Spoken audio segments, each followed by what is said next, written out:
嘿，大家伙儿早喽！9月23号星期六，周末了啊。看天还黑着，但是今天出来晚了。今天出来的时候，起跑已经马上就5点半了，天上掉雨点了，不知道一会儿会不会下大。今天把这身衣服穿上，是因为每到周六就会有小伙伴在大阪城跑15公里，今天也是碰到这一起。但是今天他们起跑快，他们今天5点25就开始了，因为说今天白天有工作所以我去这个时间应该就赶上第二圈。那个路线在那边兜一下，一共是5公里一圈，跑3圈。正在跑这段特别长的上坡。今天他们计划的配速跟前2周一样，4分10左右。而且还有一个情况，昨天通知下周3的强途课，据说是要检验一下夏训的成果，跑5公里。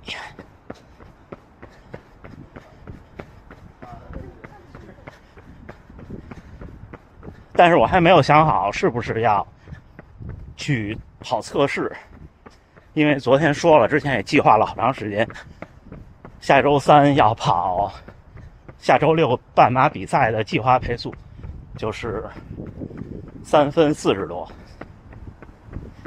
显然我要是跑5公里的测试赛，肯定要比这快，但是不知道，因为比赛是周6，如果是周日的话我就跑了。一般一个全里数的5公里需要3天才能再进入比赛去。我再想想，好吧。今天咱们回评论，一会儿我先聊评论，聊完就碰见他，好吗？那我们一会儿换个视角聊，加油干！雨下的有点密，可能镜头上会有水，抱歉啊。首先，评论区有小伙伴说自己结婚了，恭喜您，恭喜您！小伙伴问佳明的955还在吗？在。为什么最近没带？那次我摔伤，大家记得吗？那次摔伤，右手手腕先着的地，手表摔了一个小裂口，也比较尴尬。休息日的作息会多睡一会儿吗？基本不会，因为你生物钟习惯以后，你多睡不着，你晚睡你也睡不了。昨天晚上睡得少，昨天因为有个事儿，8点半快9点才躺下。今天还是3点40就起来了。明天是我的休息日，我一般休息日可能会晚起半个小时，最多了，因为起太早时间太长，不知道干什么。然后也不是完全休息，会有一个2公里的慢跑热身。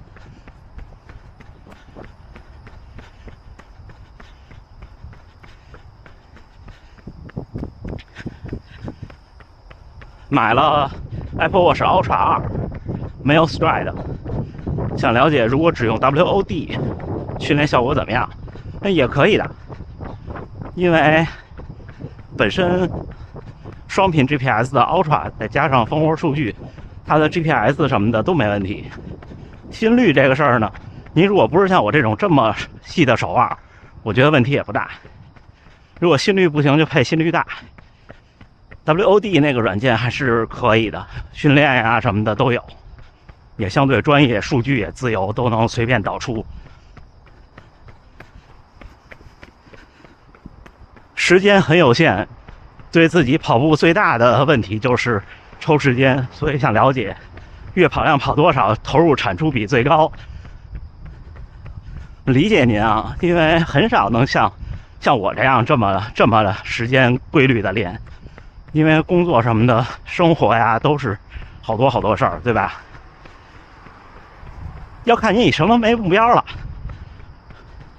如果你想跑成业余的准精英，或者说你想破3，那我觉得300公里一个月是有破3的可能性的，或者说有很大可能性的。而且呢，300公里一个月呢，如果您是以破3为目标，也不会太慢。基本上您的平均训练配速可能是4分20，那用不了多长时间，这1个月就把300公里跑完了。如果您是说我就想一直维持一个竞技状态，我每场比赛都能跑3小时30分左右，那220公里就够，200公里就够。但是200公里坦白的说有点少，就是它没有容错，无论是对您的体重还是对您的竞技状态。您可以试试往300去努力。高驰的体测之后帮您预测了一个全程马拉松的成绩准不准？高驰的体测我可以这样说，它预测最大心率是准的，因为我用过它体测内测的时候，我试验过，没有跑到最大心率，但是它预测最大心率跟我实验室测出来的是一样的。其他的指标嘛，最大摄氧量这个数我说过很多次，所有的手表其实估算都不准，因为它都是估算，每个人差异太大了。至于成绩预测，高驰目前给我的预测，我觉得还可以，是准确的，几乎准确的。但是这种预测，就像我昨天说那些动态数据的计算记录一样，就是它都是大批量的调查，然后做模型，正态分布。如果您正好是两头的，那肯定对您来说是不准的。就好像最早我用佳明的时候，那个预测特别可怕，那个预测我的5公里还算准确，但是到了半马和全马，把我预测比我当时的最好成绩快将近2个小时。那显然不合适嘛，是吧？这也连着下一个问题，我来说说我的看法。有小伙伴自己测试30公里、25公里就崩了，要跑首马，很担心。这就是我刚才说的问题。您跑得少的时候，您就是在那个抽样调查那一堆人群的不是左边就是右边的边缘。如果我们把这个坐标系变成 XY 的话，对吧？您可能就是能跑步了，速度能力也还行，甚至您都能跑到4分30的配速跑5公里。但是呢，别说全程马拉松，可能半程马拉松都不能不跑崩。这是一开始2、3年的正常现象，甚至一开始3、4年的正常现象。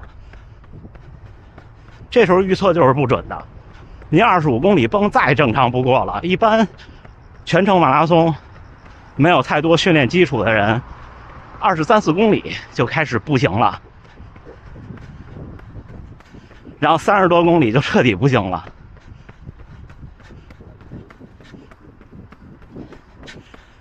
是那种让人绝望那种不行的感觉。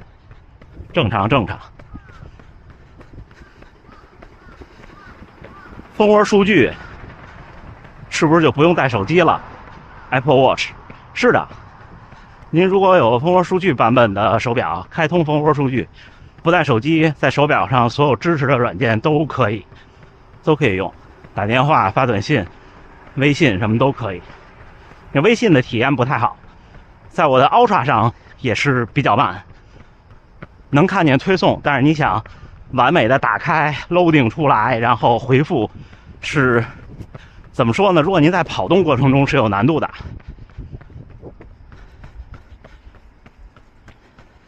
至于 GPS 的准确度，我没有明显的发现2代的 Ultra 跟1代比有区别，就是从参数上，因为我没有嘛，我也不打算买。但是其实，就算是普通的单频 GPS 的普通版的 Apple Watch， 如果您开了蜂窝数据，至少在国内，或者至少是中国联通的话，会有基站的辅助定位，是完全没问题的。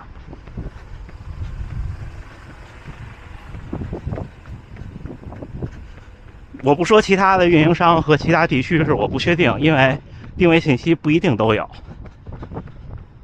跑者需要额外的蛋白质嘛？这个事儿我其实这么多年有各种不同的看法，无论是蛋白质还是碳水。就目前我最新的看法是，我觉得不需要，并不是说跑者不需要更多的蛋白质，是说如果您不是做肌肉力量的训练，要增大维度的话，其实大多数人都不需要更多的，就是那所谓的要刻意的补很多。但是呢，我的观点是，传统的中餐，就传统的中餐啊，其实整体上蛋白质的摄入对现代人来说是差一点的。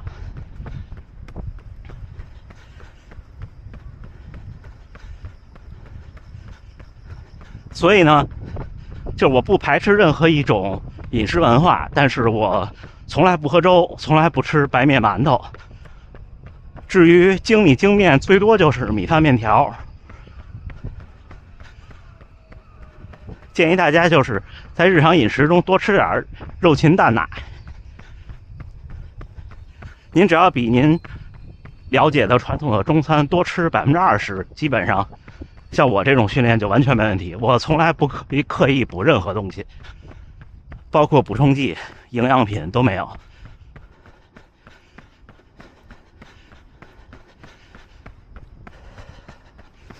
有一期我刚来这边，我发现日本人，我就说过，我觉得日本人现在在大街上看他们的体态，我觉得分成了3种人。第一种很传统的日本人，传统饮食就瘦瘦小小的；另一种呢，就和所有国家练块的人一样，饮食也一样，肯定。还有一种呢，就是现代日式饮食，就像现在现代中式饮食一样，就比较匀称。就现代化的饮食，不管您是哪国菜系，基本上差不多都是在朝一个方向走。这儿要开夜市，你们看都搭好了。啊，好像是专门喝酒的。对，专门喝酒的。跑步掉头发怎么办？这个我觉得掉头发就是水质影响，还有遗传影响。我不太在意这些东西，没什么好办法，我没有用过办法，其实就顺其自然。赤川先生有没有 Strava？ 赤川先生会把他的训练分享到 Twitter 上。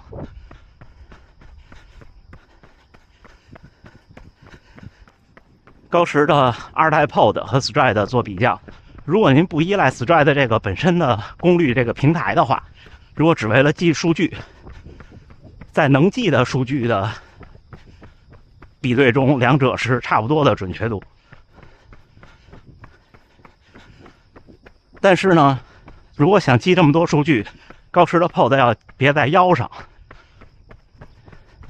这可能会跟您的背包啊或者是腰包什么的有干涉。如果您用双频的 GPS 的表，就不建议把高驰的 Pod 放在脚上了，意义不大了。龙大桑，OK， 415 OK。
Hona-san, how long to go? I can go another 1 or 2 kilometers. 1 or 2 kilometers. Okay. I finished today. Anytime. Okay, finished today. Anytime you can finish. Okay. 19 kilos today. Yeah. Okay. Good. Nice run. See you next time. See you next time.